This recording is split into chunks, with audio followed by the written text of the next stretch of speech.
Hola gente, ¿cómo están? Bienvenidos una vez más a un nuevo episodio del podcast La Economía P2P. Como siempre somos dos, estamos acá con Ian. ¿Cómo va Ian? ¿Todo bien? ¿Qué tal, ¿Qué se cuenta? ¿Todo bien por acá? Acá todo tranquilo como siempre. Y bueno, mi nombre es Leo y el día de hoy vamos a estar hablando de un tema que, va surgiendo con respecto a medida que se desenvuelve quizás un poco la actividad en el mundo cripto, que van surgiendo nuevas noticias que, por ahí suben las incertezas y aumenta la cantidad de preguntas al respecto. Y también es un tema que para nosotros como Bitcoiners es importante tener en cuenta a la hora de promocionar o de incentivar a las personas a utilizar, y recalco esta palabra, utilizar efectivamente el dinero peer-to-peer diseñado por Satoshi Nakamoto. La idea del día de hoy no es nada más ni nada menos que charlar un poco de lo que es la actividad en la red. Pero antes de entrar a ese tema y antes de que me olvide, les queremos comentar, como hicimos la semana pasada, que estamos en la aplicación Podcash. Y Podcash es una aplicación que permite escuchar podcast. Básicamente lo que pueden hacer es buscarnos, descargarla. Creo que está solamente para Android por el momento, pero en el futuro saldría una versión para iOS. Y la idea de Podcash es que no solamente puedan escuchar el podcast como lo pueden hacer desde YouTube o desde Spotify, desde alguna de las otras aplicaciones en las que estamos, sino que además está integrada con BCH de forma nativa, por lo cual si les gusta el podcast y quieren, pueden contribuir mediante una donación de una vez o mediante hacer streaming de dinero, con lo cual está bastante interesante, sobre todo para la gente que por alguna razón pretende que el dinero del futuro tenga que tener streaming de dinero. Bueno, ahora con Podcash y Bitcoin Cash se puede hacer, así que los invitamos a que utilicen esa aplicación. Incluso, y esto ya es un comentario por ahí personal, pero aunque no vayan o no tengan la intención de utilizarlo para donar directamente a los podcasts que escuchan, sí pueden usarlo para escuchar de forma gratuita, y la verdad que es una excelente aplicación, es muy cómoda. Yo ya la utilizo para escuchar todos mis podcasts prácticamente, así que se las recomiendo encarecidamente. Sí, la verdad que está buenísima la aplicación y recomendamos que la utilicen porque vale la pena.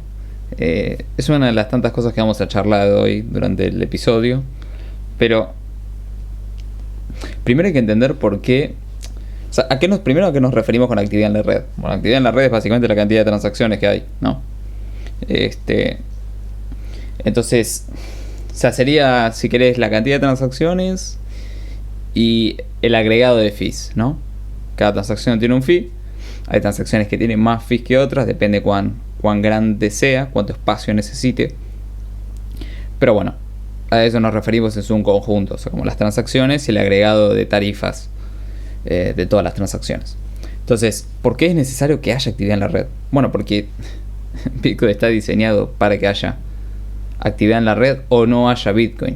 O sea, no es una cuestión de no, sí, parcheamos y después vemos y bicicleta. No, esto es o hay actividad en la red o Bitcoin muere.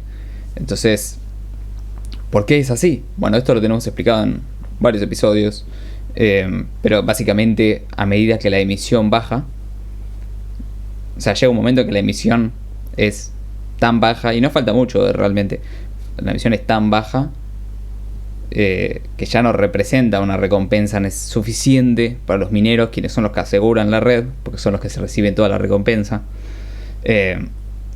como para que sigan bancando la seguridad de la red. No, esto es una cuestión de incentivos, no de bondad y hobbyismo.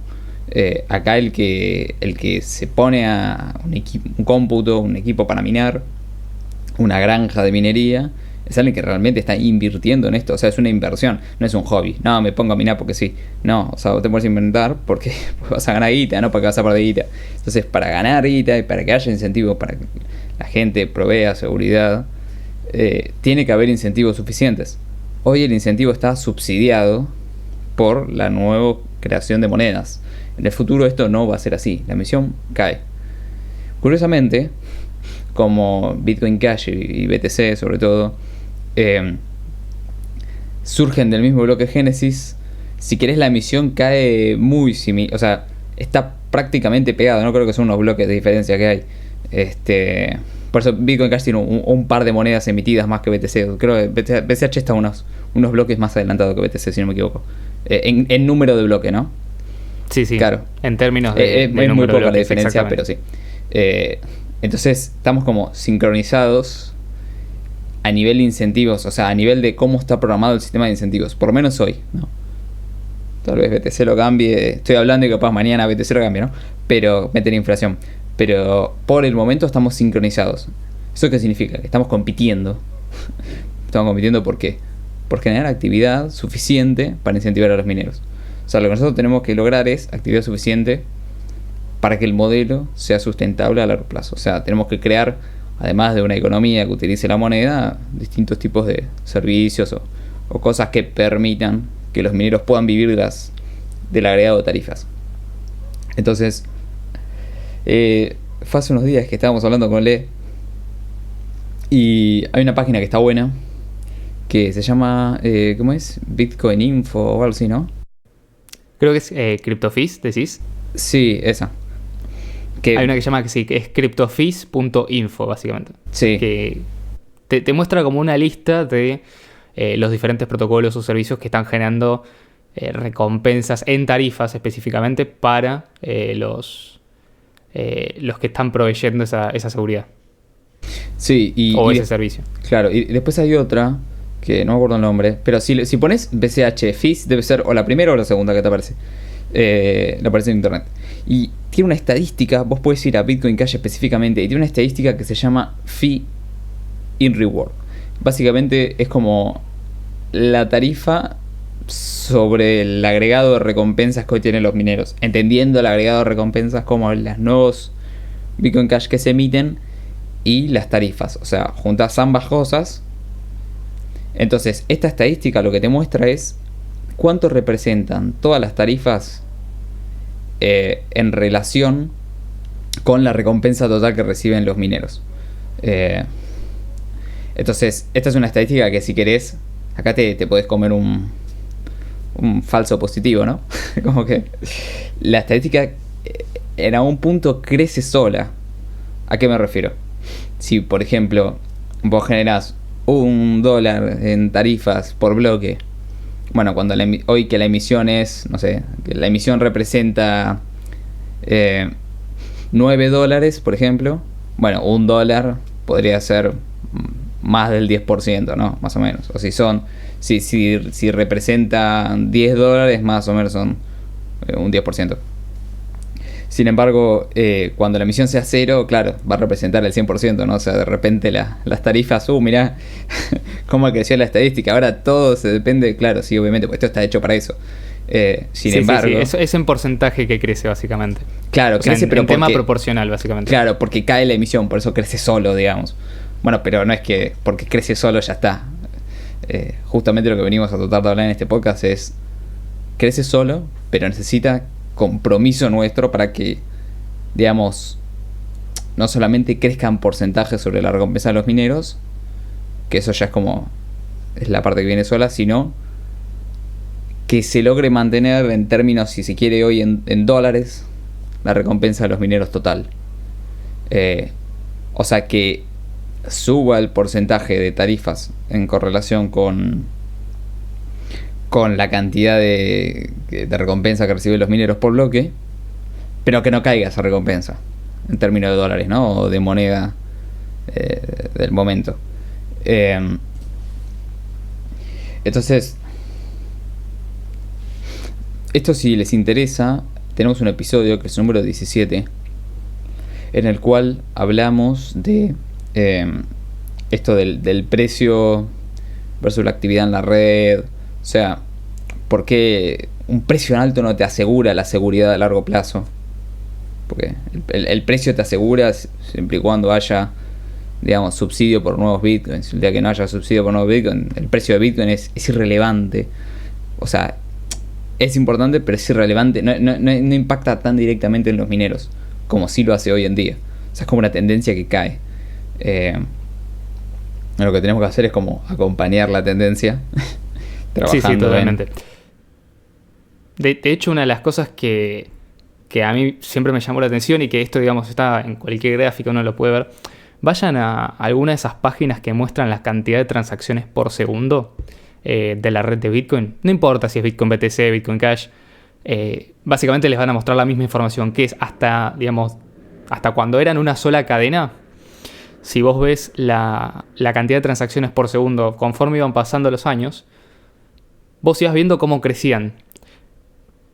Pero si alguna vez, por ejemplo, hiciste matemáticas en la secundaria y estudiaste funciones, hay una función que puede aproximar esa tendencia de crecimiento que tenía, y básicamente era una función exponencial. Es decir, el crecimiento de Bitcoin era exponencial.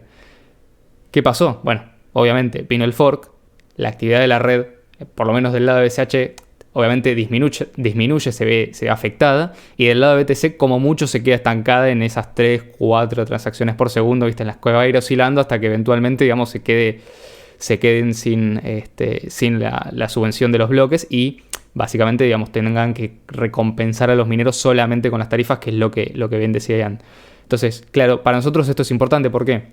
Porque cuando decimos que lo que modificaron en BTC fue ponerle un límite máximo al tamaño de los bloques, no es tan grave como decir lo que también realmente pasó, que es, realmente lo que hicieron es limitaron la capacidad máxima de la actividad de la red. O sea, limitaron la actividad de la red directamente. O sea, cortaron el crecimiento de BTC justo antes de que despegara olímpicamente de una forma exponencial, en la cual, digamos, la adopción masiva va a ser cuestión de años. O sea, a esta altura ya tendríamos decenas de millones de personas, si no miles de millones de personas, utilizando Bitcoin de forma diaria, de no haber sido, digamos, por la intromisión. O sea que en ese sentido hay que reconocer, y me saco el sombrero inclusive, que lograron frenarlo a tiempo.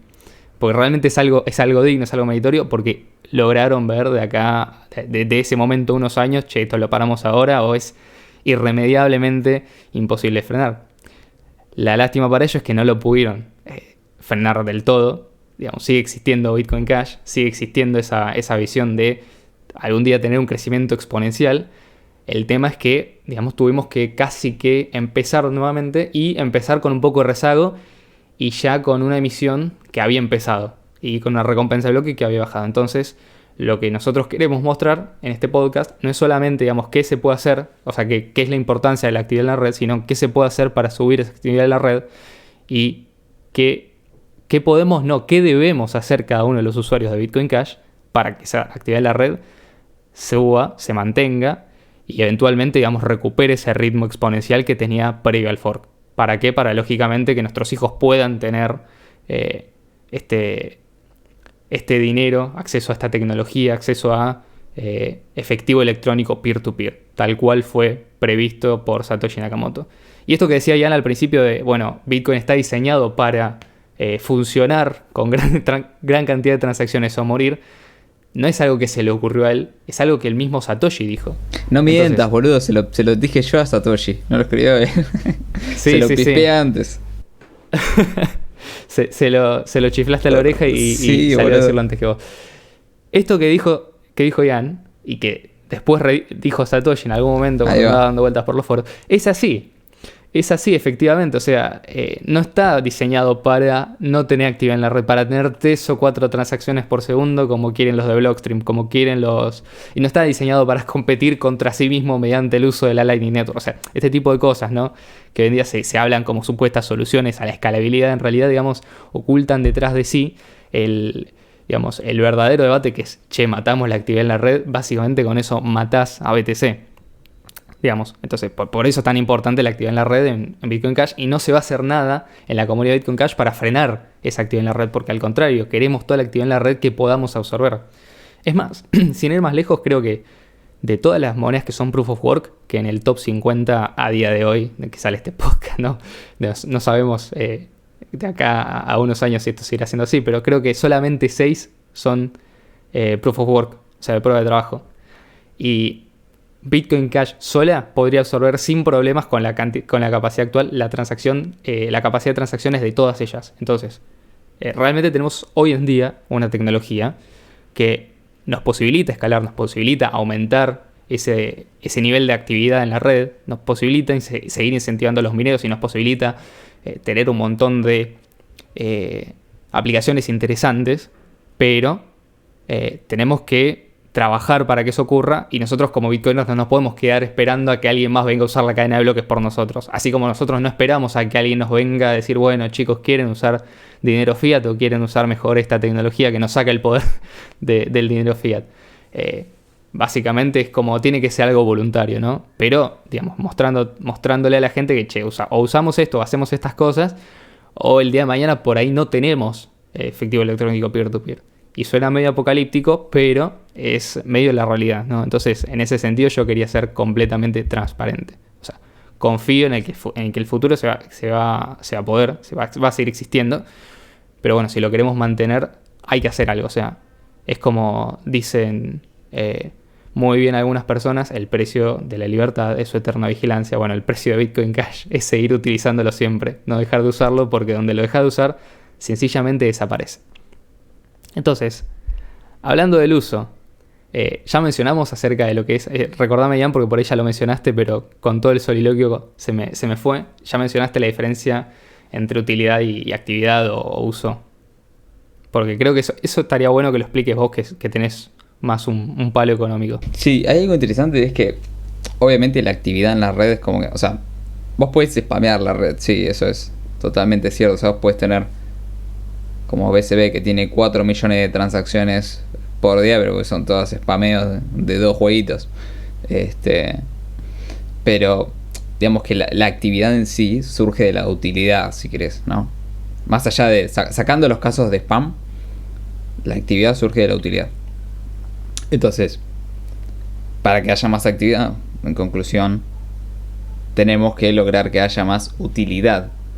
Utilidad monetaria, o sea, si quieres acá podemos dividir en 3, ¿no? O sea, la utilidad plenamente monetaria, como peer-to-peer electronic cash, o sea, utilizarlo como moneda, en todos sus sentidos. Otra puede ser, si querés, contratos inteligentes, como NGH y todo esto que ya hablaremos más adelante, aunque tenemos un podcast dedicado a eso también. Y la otra puede ser el uso no monetario, si se quiere, ¿no? Que no de por sí tiene que ser spam, el uso no monetario. Y acá hay unas pequeñas diferencias que está interesante poder hablar. No sé si querés avanzar con eso. Sí, básicamente lo que es... Sí. Mira, lo que es BSB, que vos recién mencionabas, básicamente, si vos entras a un explorador de bloques de BSB, vas a notar que tienen bloques generalmente muy grandes.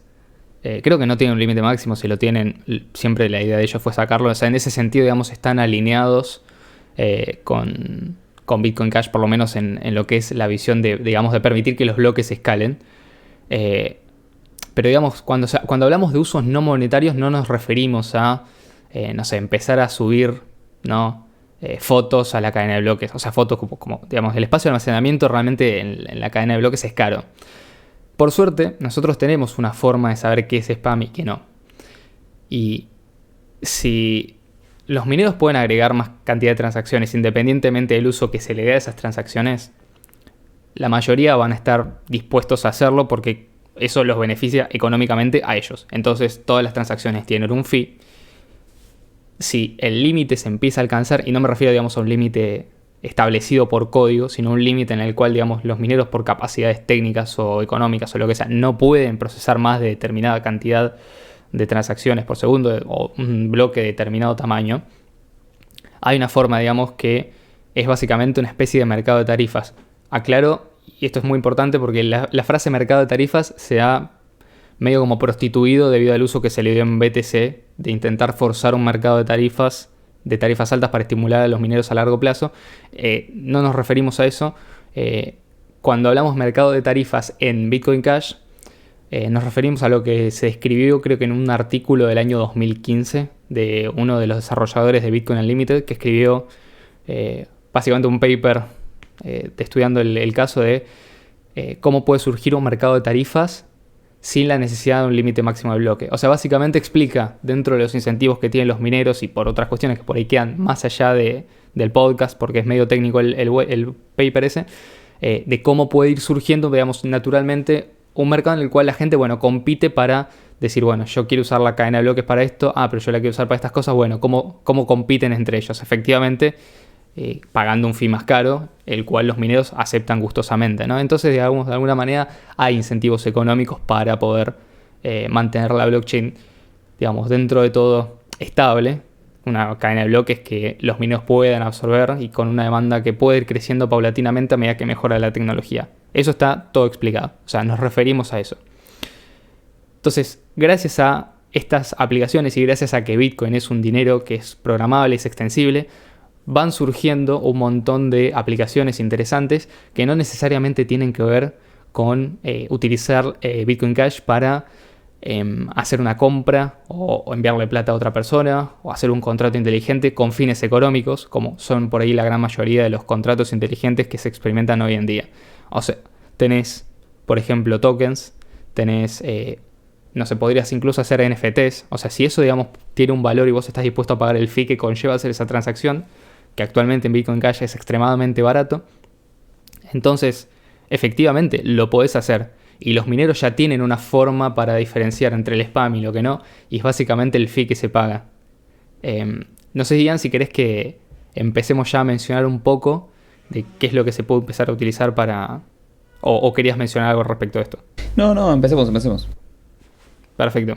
Entonces, la idea de ahora era como explicar un poco, bueno, ya habiendo aclarado cuál es la importancia de la actividad en la red y qué beneficios trae y por qué es, digamos, necesaria a largo plazo que haya cada vez más actividad en la red, ¿qué se puede hacer para, bueno, aumentar esta actividad en la red? La primera y la más obvia es hacer transacciones en Bitcoin Cash siempre que sea posible. Esto no es necesariamente, digamos, si tengo que mandarle, no sé, el equivalente a $10 a un amigo, le mando de $1 solamente para que haya 10 transacciones en la cadena de bloques. Pero sí significa, bueno, intentar incentivar dentro de lo posible el uso de Bitcoin Cash. Sobre esto ya hicimos más de un podcast, los pueden revisar en el canal y básicamente tenemos explicado cómo hacer para tratar de incentivar el uso directo de Bitcoin Cash. Lo más probable es que el día de mañana, si el uso de Bitcoin Cash aumenta, la gran mayoría de las transacciones tengan una característica monetaria intrínsecamente. ¿Por qué? Porque Bitcoin Cash es dinero digital. Eso no va a ser variado. Entonces, no es que de golpe Bitcoin Cash se va a convertir en una cadena de bloques para hacer otra cosa, sino que realmente Bitcoin va a mantenerse como dinero efectivo peer-to-peer. Como efectivo electrónico peer-to-peer. Entonces, saliendo de la obvia que es hacer transacciones, hay otra que, bueno, nosotros queremos empezar a recomendar como utilidades específicas. Si usas Twitter o Reddit o GitHub, puedes usar una herramienta que se llama ChainTip, que lo que te permite hacer es enviarle propinas en Bitcoin Cash a las personas que hagan aportaciones o contribuciones que a vos te interesen. En Twitter lo puedes hacer invocando el usuario de ChainTip, que es @ChainTip, y básicamente lo que hace es te manda un mensaje directo en el cual vos podés mandar Bitcoin Cash a una dirección y después esa dirección se envía a la persona que lo recibe, o sea, que querés que lo reciba. Incluso si la persona no tiene configurado ChainTip o nunca usó Bitcoin Cash, esta es una gran forma de utilizar o incentivar a las personas a probar Bitcoin Cash. ¿Por qué? Porque básicamente si la persona no accede a esos BCH creo que en el periodo de una semana, automáticamente vuelven hacia vos. O sea que, digamos, no tenés nada que perder y puedes incentivar a un montón de personas a empezar a utilizar Bitcoin Cash, mandándole alguna donación o comentando, en vez de ponerle un me gusta, le das una propina. O sea, es como que puedes incentivar el uso de BCH y lo puedes utilizar para incentivar a las personas que seguís de seguir haciendo este tipo de contenido. También está disponible en Reddit, que creo que tenés que, en el comentario de Reddit lo que haces es poner el usuario de ChainTip, que es EU/ChainTip, y después el proceso es el mismo, te manda un mensaje y te llega una notificación a los mensajes. Y después, por último, en GitHub, que debe tener un comportamiento similar, la realidad es que, como no soy muy usuario de GitHub, hasta el momento no lo he probado, pero sé que está disponible y cualquier cosa en chaintip.org existe un tutorial para cada una de estas tres plataformas. Entonces, ya vemos que BCH es como la moneda ideal para hacer tips o propinas. Otra herramienta, CashFusion. Cada transacción en CashFusion es efectivamente eso, una transacción. Si haces varias fusiones por día, vas a estar contribuyendo no solamente con la privacidad de la red, sino además con aumentar la actividad en la red. Entonces, mientras más fusiones hagas, mejor. Algunas personas deciden tener la billetera encendida prácticamente todo el día, lo cual está buenísimo porque eso te da mucha privacidad a la hora de hacer transacciones porque básicamente vas a pagar con monedas que son muy difíciles de vincular hacia vos y vas a ayudar a un montón de personas a hacer exactamente lo mismo. Aparte, mientras más personas haya conectadas a Cash Fusion, más rápido van saliendo esas fusiones porque hay liquidez constante, entonces cada bloque van saliendo hasta varias fusiones, lo cual está bastante bueno. Y bueno, acá casi que es como una subsección especial. ¿Por qué? Porque esta es como una de las mejores formas que encontré hasta ahora para seguir incentivando el uso de Bitcoin Cash.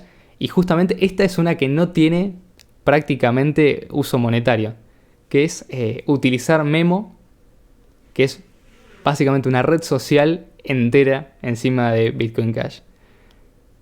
O sea que es una red social que es incensurable, toda la actividad queda registrada en la cadena de bloques y podés tener usuarios que sean completamente anónimos, podés tener usuarios que sean, no sé, públicos y que todo el mundo, digamos, conozca, pero básicamente es una invención que está hace ya varios años en Bitcoin Cash, pero que por ahí no es muy conocido y no es tan utilizado. ¿Querés hacer algún comentario, Ian, o vamos con respecto... pasamos directamente a explicar cómo funciona? Sí, primero quería, el link es memo.cash. Y además creamos, básicamente es muy parecido a Twitter. Tiene inclusive un par de cositas más y un par de cositas menos, ¿no? Por ejemplo, hay una sección de tópicos en el cual creamos un tópico que se llama BCH Argentina, en el cual si entras, bueno, somos todos de Bitcoin Cash Argentina hablando cosas de Bitcoin Cash Argentina. Pero puede ser, por ejemplo, una alternativa a, supongamos que nos censuran el grupo de Telegram o algo de ese estilo. Puede ser una buena alternativa a Memo, ese tópico en especial, ¿no? Como para seguir todos en contacto e ir guionando un próximo grupo, por ejemplo. Que estas cosas pueden pasar. Así que es interesante poder estar en contacto por ahí. Una red social incensurable, ¿no? Sería como el último recurso para la comunidad. Totalmente. Bueno, pasemos a explicar un poco cómo funciona. Básicamente Memo utiliza lo que se conoce como opcodes. Y los opcodes son básicamente eso, códigos operacionales. Eso viene del inglés. Son como las instrucciones básicas que procesa la máquina virtual de Bitcoin. Esto no es demasiado complicado, pero hay un opcode en particular que se llama OP-Return, que lo que te permite hacer es, por decirlo de alguna forma simple, te permite añadir información adicional a la cadena de bloques que no es necesariamente información de transacción. O sea, se crean salidas o monedas especiales con balance cero que simplemente contienen información. Bueno, ¿qué información contienen? En el caso de Memo, ellos lo utilizaron para crear un protocolo, y insisto con esto, Memo no es necesariamente un sitio, o sea, si bien actualmente vos podés interactuar con Memo vía memo.cash, el día de mañana, digamos, podría caerse memo.cash, pero el protocolo Memo seguiría existiendo porque está construido encima de BCH. Es como, por ejemplo, si se cae la billetera que estás utilizando hoy en día, podés agarrar las mismas 12 palabras y portarlas en otra billetera, porque Bitcoin Cash sigue existiendo, bueno, es exactamente lo mismo, o es parecido. Memo utiliza los op-return o los códigos estos para añadir información sobre las distintas acciones. Entonces, crearse una cuenta no es nada más ni nada menos que abrir una dirección nueva y mediante las diferentes acciones que vas haciendo, como seguir a una persona, contestar, publicar un memo, que en vez de tweets se llama memo, no sé, dejar una propina, porque obviamente tiene integrado de forma nativa esto del tipping, de dejar una propina o de compartir, digamos, algo de BCH o incluso hasta tokens SLP vía esta tecnología.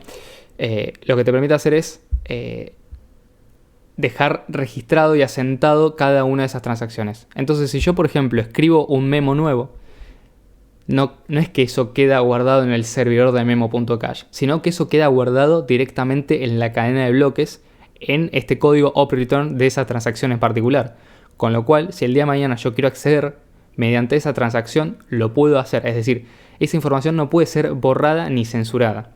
Un ejemplo práctico, pero como para que todo el mundo lo entienda, hoy en día sabemos que, por ejemplo, Twitter, que funciona de manera muy parecida a esto, parecida en el sentido de que tiene una interfaz y un tipo de uso similar en el cual generalmente se escriben mensajes cortos y la gente contesta, retuitea, deja likes, etc. Al ser un servicio completamente centralizado, puede darse el lujo de censurar o prohibir el uso a determinadas personas. O un caso muy mediático que fue el del expresidente Donald Trump, que después de que perdió las elecciones, básicamente le bajaron la cuenta directamente. Bueno, esto en Memo es no solamente imposible, sino que además es impensable. O sea, vos, cada tweet que en este caso, si hubiera usado Memo, por ejemplo, hoy en día seguiría teniendo esa misma cuenta, y las personas que lo siguen seguirían leyendo la información que lo va subiendo. ¿Por qué? Porque simplemente no hay un servidor central donde está almacenado esto, ni hay una empresa que se dedica a gestionar Memo, sino que directamente son los mismos mineros que mantienen la cadena de bloques de BCH, digamos, de alguna manera, los que mantienen a Memo funcionando. Entonces, es una herramienta que básicamente permite contrarrestar la censura y es una excelente forma de comunicarse con otras personas que sean usuarios de BCH. Mi recomendación es: háganse una cuenta, pruébenlo, está bastante bueno. Se puede vincular con Twitter, eso es como una funcionalidad interesante. O sea, está bueno porque, por ejemplo, si querés que cada vez que postees algo acá se postee también en Twitter, si tenés cuenta de Twitter, lo puedes hacer. Puedes crearte una cuenta completamente anónima, o sea, con una identidad que no está vinculada a tu nombre ni a tu persona. Entonces lo puedes utilizar, digamos, de forma prácticamente anónima o seudónima, mejor dicho. Y en el eventual caso de que se cayera memo.cash, se podría seguir accediendo. También hay que aclarar, y esto es no menos importante, obviamente es no custodial, con lo cual vos como usuario estás todo el tiempo en control de tus fondos, tenés acceso a la frase de recuperación que te da en este caso memo.cash, que es la misma que puedes utilizar para el día de mañana recuperar los fondos si la página se cae o lo que sea. Recordemos que esto no elimina a Memo, sino que simplemente quizás se cae el front-end, pero es parecido a lo que hicieron con Tornado.cash, por ejemplo, que bajaron la página principal, pero si vos tenías, por ejemplo, IPFS, podrías seguir accediendo. Entonces es exactamente lo mismo. Y después, funciones que están interesantes. Cada cosa que vos hagas ahí es una transacción que se registra en la cadena de bloques. O sea que si, por ejemplo, no sé, escribís 10 memos o seguís a 10 personas, ese día hiciste 20 transacciones sin darte cuenta, porque aparte cada transacción solo gasta una mínima fracción de centavo, que eso es lo que hoy en día sale una transacción de BCH. Y por otro lado, esto es una ventaja que es para mí no menor. Expandir una botnet acá es extremadamente caro, porque tendrías que pagar por miles y miles y miles de transacciones para que hagan los bots, que para un usuario no va a molestar pagar una transacción, pero para una persona que quiera spamear o quiera poner un montón de bots a publicar pavadas, es realmente caro. Y otra cosa es que no tenés publicidad y no tenés, digamos, una forma de hacer como un profiling para saber qué es lo que te interesa, quién estás siguiendo. Bueno, te muestro esto, o sea, no. Solamente seguís a las personas que te interesan y es como una red social un poco más orgánica en ese aspecto. O sea, podrías literalmente solamente seguir a tus amigos o a tu familia y ya está. O sea, no tenés por qué, digamos, andar respondiendo a los deseos de un algoritmo que está diciendo o tomando decisiones por vos.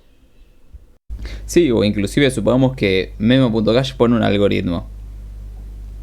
Puede aparecer memu.cash, que es lo mismo pero sin algoritmo, ¿me entendés? Porque, o sea, es un protocolo, es como... Es un protocolo que le podés poner distintas caras, si querés, ¿no? Los frontend. Entonces la verdad que eso está buenísimo. Después hay dos cosas más interesantes de Memo. Uno, si vas a la página de Transaction Street, que es txstreet.com, ahí te aparece Memo. Vos podés ver el paso Bitcoin Cash y te aparecen, por ejemplo, podés ver las transacciones de ItBCH, que es una para donar para comida y todas estas cosas. De BCH es como una plataforma para donar.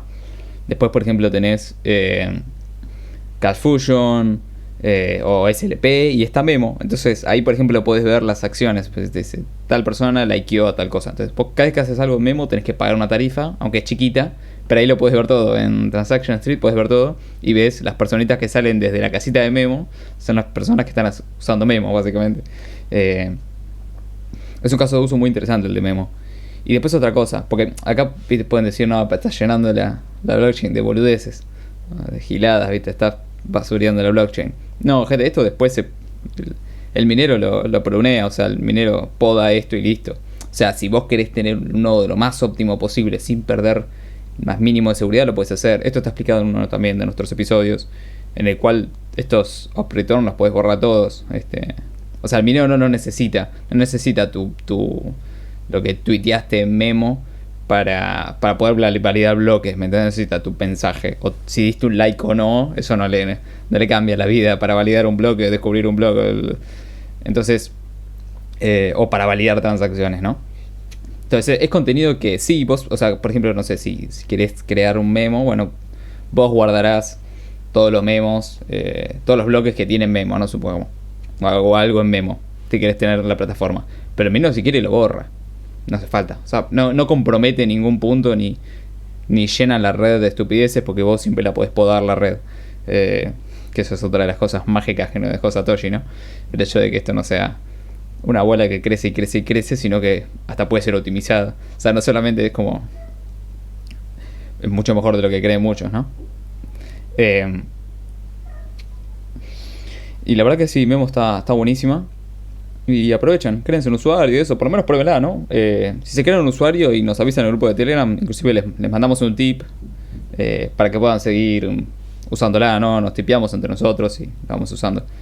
Y encima parece que el flaco de Memo está bastante activo. O sea, por lo menos le mandás cosas y te contesta, ¿viste? Está como atento.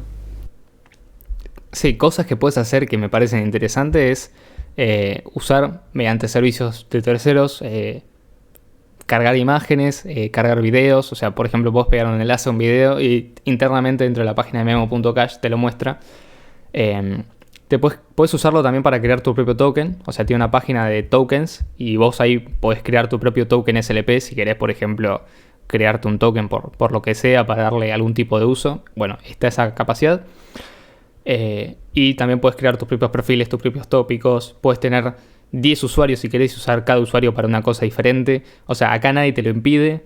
Mientras vos pagues el fee, los mineros van a estar más que agradecidos de poner tu transacción. Y sobre todo, por ejemplo, no sé, yo lo pienso para gente que es por ahí activista o que necesita publicar información y que llegue, ¿viste? Esto es una excelente forma, o anunciar que existe esta plataforma es una excelente forma de básicamente permitirle a un montón de personas que, no sé, hoy en día tienen un acceso a un internet muy censurado o que puede ser censurado, darles como una especie de respiro o alivio, ¿no? Y saber que ellos pueden publicar información siempre que lo consideren necesario. No sé, por ejemplo, el día de mañana querés publicar una evidencia de corrupción de alguna persona famosa o conocida, lo que sea. Bueno, lo puedes hacer por esta vía, ¿no? Y nadie te puede bajar la cuenta de Twitter o suspenderte, ¿viste? ¿Cuántas veces vemos que alguien publica algo que es comprometedor o borran el tweet o directamente suspenden la cuenta, ¿viste? Y esa información queda como medio desaparecida.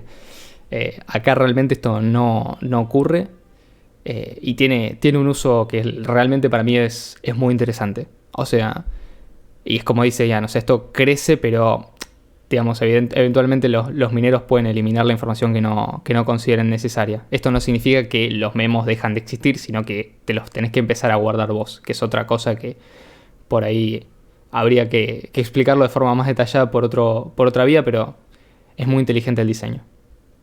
Sí, además, otra cosa, si haces un memo, o sea, un tweet, no lo puedes borrar, aviso por las dudas. Como ya está la blockchain, ya está. Aviso, porque si te tiras y después te arrepentís, como que sí. queda público. Esa es una desventaja, si crees, pero sí. No hagas un memo con la dirección de tu casa, ¿no? Como algo obvio, ¿no? Claro, pero sacando eso, bueno. Las imágenes podrías, dentro de todo, si la plataforma donde se suben las imágenes la borra, ahí sí desaparecería. Porque las imágenes y los videos y todo esto no se almacenan en Memo ni en la blockchain. Está como almacenado, usa como otras cosas. Inclusive se le dijo al que maneja Memo, la página, ¿no? Que usa el protocolo, que podría básicamente empezar a usar IPFS en vez de Imgur o una página así donde guardan las fotos y todo esto. Interesante, sería como una forma de descentralizar un poquito más el contenido. Así que bueno, si quieren pasamos al próximo, que en este caso es Podcash. Y dale con Podcash. No paramos de hablar de Podcash hace semanas.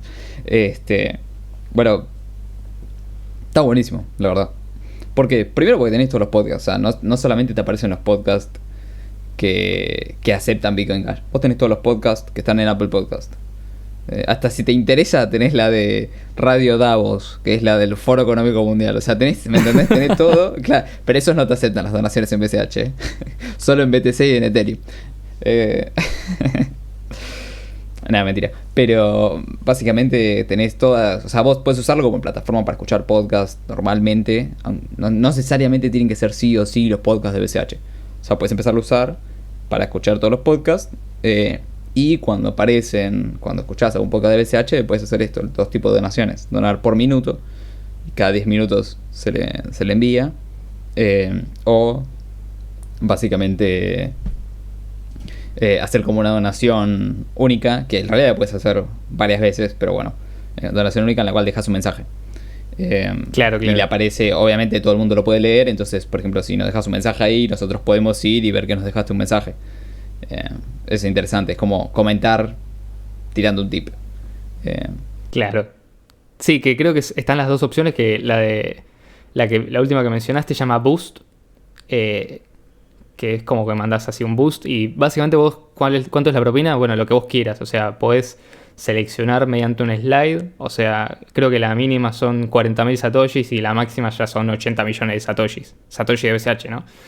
Eso, digamos, proporcionalmente, digamos, puede variar el monto en dólares o en pesos o de lo que sea, porque lógicamente es volátil, pero están nominadas en BCH. Y la ventaja de esto es que va directamente a la billetera, no es o sea, va directamente a la billetera de la persona o del podcast o de lo que sea, digamos, de los autores del podcast. No es que va a una billetera interna de podcast y ahí se reparte, ¿no? Eso está como interesante. Y después, bueno, streaming es lo mismo. Puedes streamear desde 4.000 satoshis por minuto hasta 120.000 satoshis por minuto. O sea, y eso dependiendo del... O sea, claro, se acumula cada 10 minutos. O sea, no es que cada minuto sea una mini transacción, que estaría buenísimo igual, sino que... sí, estaría muy bueno. Porque es como ping, ping, ping, ping. Pasa que te hace un sonidito. Sería medio goma para sacarme el sonido, por lo menos, ¿viste? Por eso, sí. Igual creo que eso puedes configurar el nivel. Creo que está dentro de las configuraciones, puedes configurar el porcentaje del sonido, del ping, cada vez que haces una transacción. Básicamente cada 10 minutos eso se acumula y hace una transacción de 40.000 satoshis, por ejemplo, si pusiste 4.000 satoshis por minuto. O sea, cada 10 minutos son 40.000 satoshis cada 10 minutos serían, básicamente. Cada un bloque. Claro. Y otra cosa, si vos tenés un podcast y estás escuchando esto, tenés que hacer dos cosas. Si usás, por ejemplo, Anchor o una de estas plataformas, básicamente pones una dirección de Bitcoin Cash en la descripción de tu podcast, no en la descripción de cada episodio, en la descripción de tu podcast. Agarrás el RSS de tu podcast y se lo envías al de podcast. O nos lo pasás a nosotros por privado y se lo mandamos al de podcast, con lo que te decíamos, como puedes hablarnos por Telegram o dejarlo acá en los comentarios. Creo que YouTube no te deja dejar comentarios con links, en vez de te lo saca. Pero nos lo mandás por Telegram y se lo mandamos nosotros al de podcast. O vas a la página y le mandás un mail, está ahí el mail. Le decís, me agregás mi podcast, le mandás el RSS. Y si ya pusiste tu dirección de Bitcoin Cash en la descripción del podcast, ya con eso te agregan y apareces en recomendados. Y la gente te puede dejar comentarios y te pueden streamear Bitcoin Cash todo el día.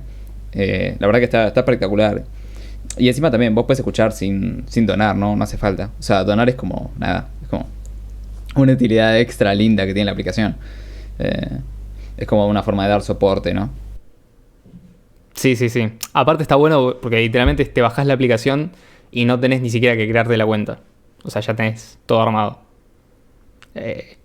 Es como... Nada, está hecho para que tengan ganas de usarlo, ¿viste? Y yo, literalmente, cada vez que puedo, cada vez que, no sé, sale un podcast de No hay almuerzo gratis o de Bitcoin Cash Podcast, que está muy bueno si saben inglés, es un interesante programa para escuchar todas las semanas. Cada vez que lo escucho, prendo el streaming porque está buenísimo. Porque a mí no solamente me interesa contribuir, sino que realmente, digamos, es más por una cuestión de sumar, ¿viste?, actividad y utilidad a la red, lo cual está bueno. Otra cosa que estamos en tratativas, o por lo menos creo que alguna persona se había comunicado, es preguntarle por la posibilidad de que se sume de alguna forma la capacidad de ver videos, por ejemplo, y utilizar este sistema de un pago por minuto o de boost. Por ejemplo, no sé si tenés un canal de YouTube o si tenés un canal de Twitch o lo que sea, viste, que puedan la gente, digamos, poner la opción de enviar cada determinado tiempo según lo que estés escuchando, entonces, o lo que estés viendo. Entonces está bueno, por ejemplo, para este tipo de casos de uso. Pero bueno, todavía es algo que no está y que hasta donde yo sé es solamente una idea. Bueno, y yendo al próximo tema, acá si querés abro yo, que es, si querés, el uso, que es un uso monetario, sí, sobre el tema de contratos inteligentes en Bitcoin Cash, ¿no? Obviamente esto ya charlamos del tema de AnyHedge, está en un episodio que se llama usando Bitcoin Cash como stablecoin, o utilizando Bitcoin Cash de forma estable, una cosa así. Ese es un par de episodios.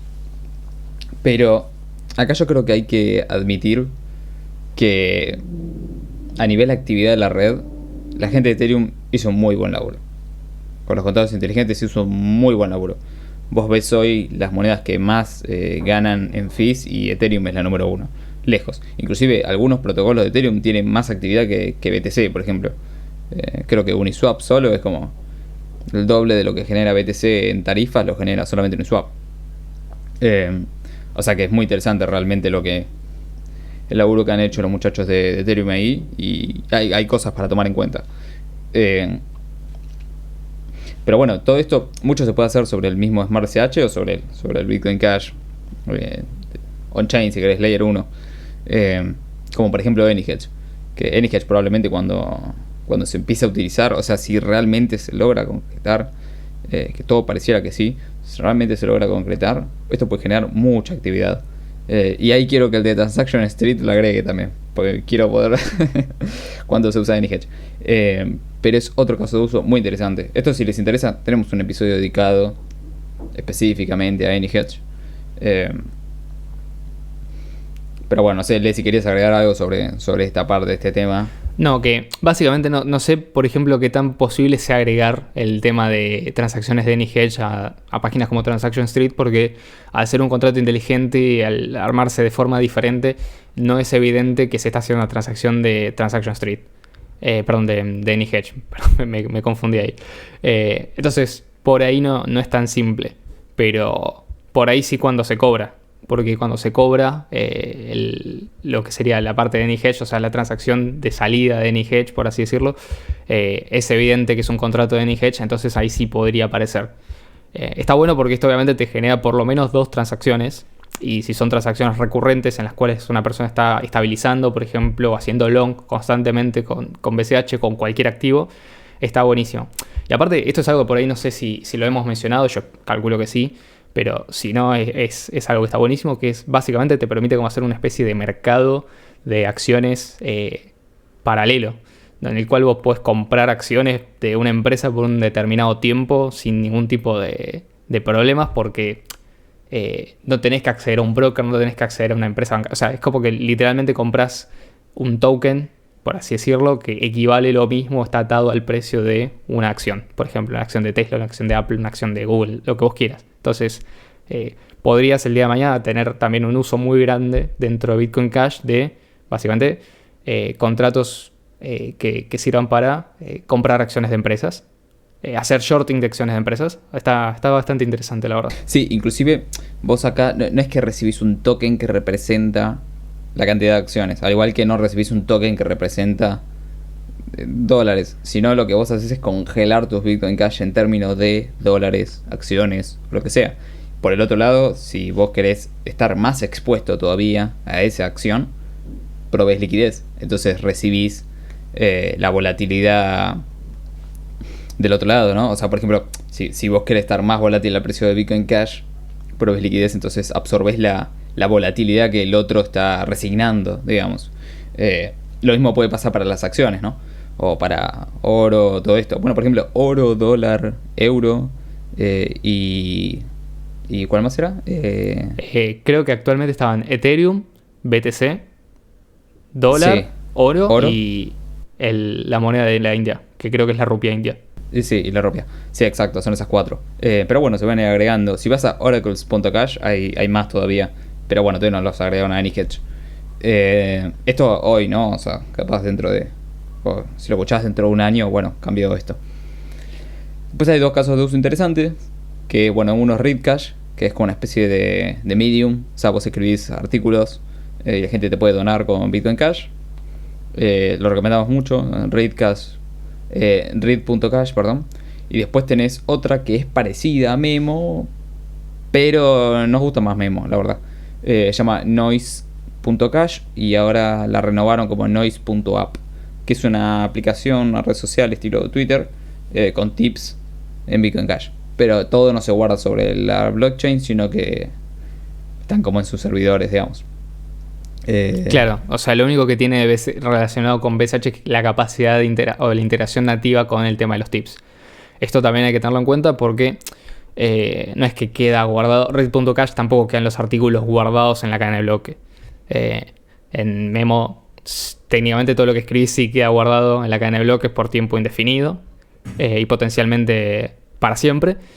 En el caso de Noise.app y Read.cash, este tipo de cosas no quedan necesariamente guardadas y técnicamente es posible para la plataforma poder suspender cuentas o dependiendo, digamos, o bajar cierto tipo de contenido, ¿no?